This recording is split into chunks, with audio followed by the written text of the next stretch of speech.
Okay guys, අද අපිට ඇවිල්ලා තියෙන Bajaj V15 බයික් එකක්. ඔයකට පේනවා ඔයිල් හොඳට මෙලියට ඇවිල්ලා තියෙන්නේ. ඔයිල් සීල් එක සෑහෙන ඩැමේජ් වෙලා තියෙන්නේ.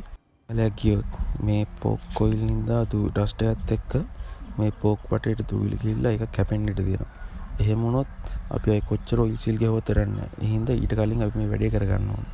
හරි, අපි ඉස්සරවම රෝදේ ගලව ගන්න ඕනේ. ඊට පස්සේ කැලිබර් සෙට් එක ගලව ගන්න. ඊට පස්සේ මෙන්න මෙතන මේ තියෙන ඇනේ පුරුල් කරගන්න ඕනේ. ඒ වගේම මෙතනින් මේ යන්නේ පුරුල් කරලා සිග්නල් ලයිට් එක ගලව ගන්න. ඊට පස්සේ අපිට පුළුවන් ෆෝක් එක ගලවලා එළියට ගන්න. ඉස්සරවම මෙන්න මේ වගේ අඩයක් තියාගන්න හොඳයි. මොකද නැත්තම් ඉස්සර රෝදේ ගලවුවාම බයික් එක ඉස්සරහට බර වෙලා ඉස්සරහට නැමිලා බයික් එක පෙරලෙන්න පුළුවන්. ඒ හින්දා මෙන්න මේ වගේ දෙයක් කරගන්න එක හොඳයි. අඩයක් තියාගන්න එක. ඊට කලින් මතක තියාගන්න ඉස්සර රෝදේ නට් එක පුරුල් කරගන්න. නැත්තම් දැන් නට් එක පුරුල් කරන්න ගියොත් පල්ලෙහාට බර වැටෙනවා. එතකොට සයිලන්සරේ ඩැමේජ් වෙන්න පුළුවන්. දැන් අපි බලමු වැඩේ කොහොමද කරගෙන යන්නේ කියලා. අපි බලමු ෆෝක් දෙක කොහොමද බයිසිකලෙන් වෙන් කරලා ගන්න කියලා.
Okay guys, අපි දැන් පොක් දෙකම ගලවගෙන ඉවරයි බයික් එකෙන්.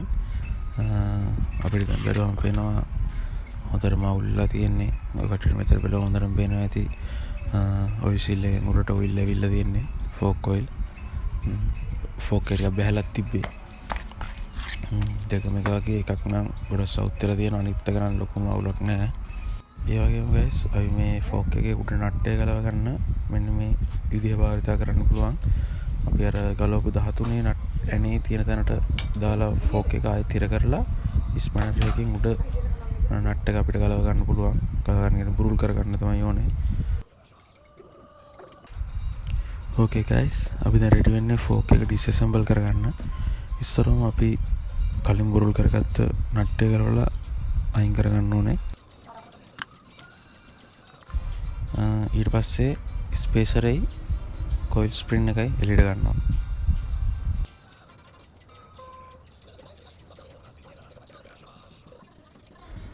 ඊට පස්සේ අපිට ෆෝක් එකේ තිබ්බ ඔයිල් ටික, පරණ ඔයිල් ටික මේ විදිහට වාචනයකට දාගන්න පුළුවන්.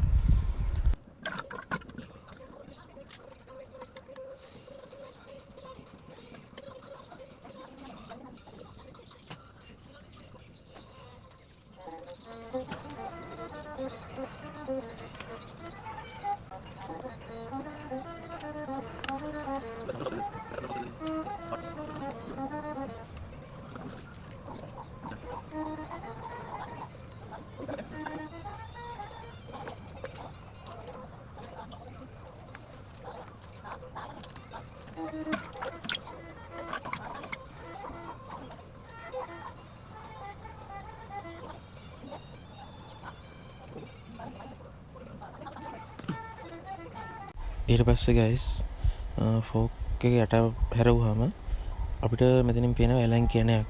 අපි මේ ඇලන් කැනේ ගලව ගන්න ඕනේ ෆෝක් ටියුබ් එක එළියට ගන්න. අපි දැන් බලමු ඒක කොහොමද කරගන්නේ කියලා.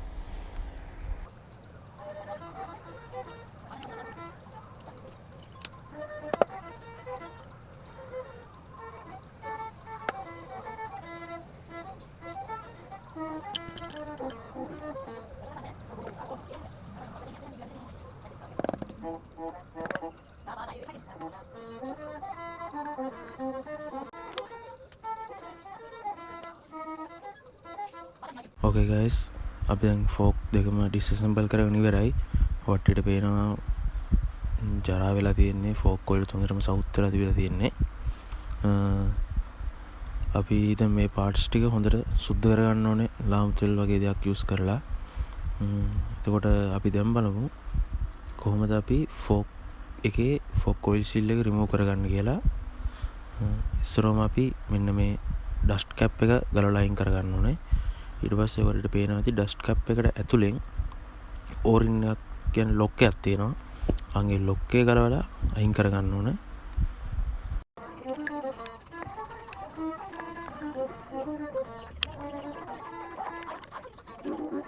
අපි දැන් ෆෝක් ඔයිල් සීල් දෙක රිමූව් කරගෙන ෆෝක් එකට අදාළ සියලුම පාර්ට්ස් ටික සුද්ධ කරගෙන ඉවරයි. ඒ වගේම අපි අලුත් ෆෝක් සීල් එකයි ෆෝක් ඔයිල් එක ගෙනල්ලා තියෙන්නේ. ඔක්කොම පාර්ට්ස් මෙතන තියෙනවා. ඔක්කොම හොඳටම සුද්ධ කරලා තියෙන්නේ. ඒ වගේම කොට මතක තියාගන්න ෆෝක් ඔයිල් සීල් වගේ දෙයක් රිප්ලේස් කරද්දී ජෙනුයින් පාර්ට්ස්ම ගොඩක් දුරට භාවිතා කරන්න. ෆෝක් ඔයිල් සීල් එකක් කියලා කියන්නේ නිතර රිප්ලේස් කරන දෙයක් නෙමෙයි. ඒ හින්දා රිප්ලේස් කරනකොට හොඳ ජෙනුයින් ප්‍රොඩක්ට් එකක් යූස් කරන එක කල්පැවැත්මට ඉතාමත් වැදගත්. හොඳයි ගයිස්, අපි දැන් බලමු අලුත් ඔයිල් සීල් එක කොහොමද අපි සවි කරගන්නේ කියලා.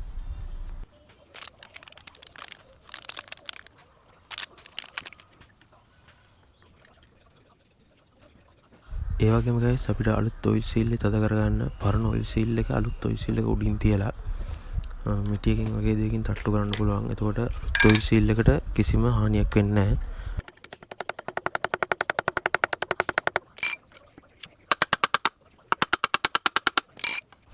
ඊට පස්සේ අපිට පුළුවන් ඔයිල් සීල් එකේ ලොක් එක මෙන්න මේ විදිහට ඉන්ස්ටෝල් කරන්න.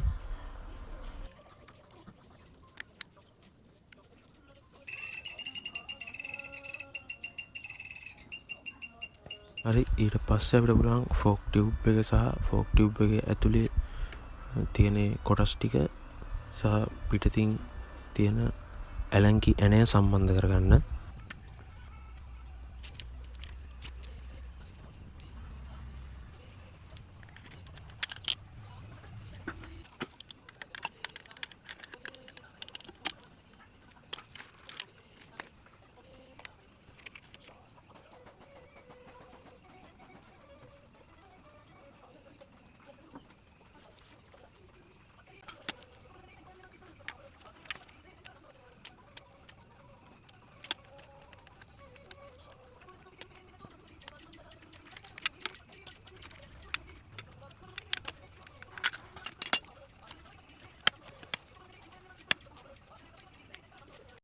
ඕකේ ගයිස්, දැන් අපිට පුළුවන් ෆෝක් එකට ෆෝක් ඔයිල් පුරවන්න.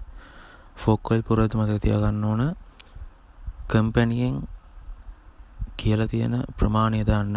සර්විස් මැනුවල් එකේ සාමාන්‍යයෙන් තියෙනවා මේ ප්‍රමාණය කීයද කියලා. බජාජ් V15 එකට නම් සාමාන්‍යයෙන් මිලිලීටර් 190ක් තමයි යොදන්න කියලා තියෙන්නේ.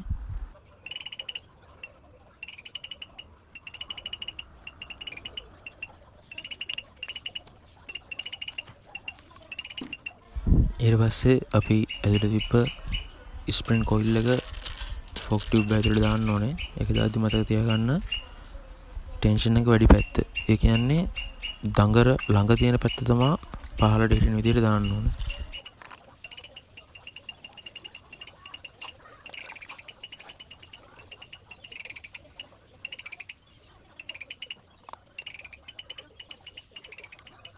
ඊට පස්සේ අපි ස්පේසරේ දාගන්න ඕනේ. ස්පේසරෙත් කුඩා සිදුර පහළට හිටින විදිහට තමයි අපි දාගන්න ඕනේ.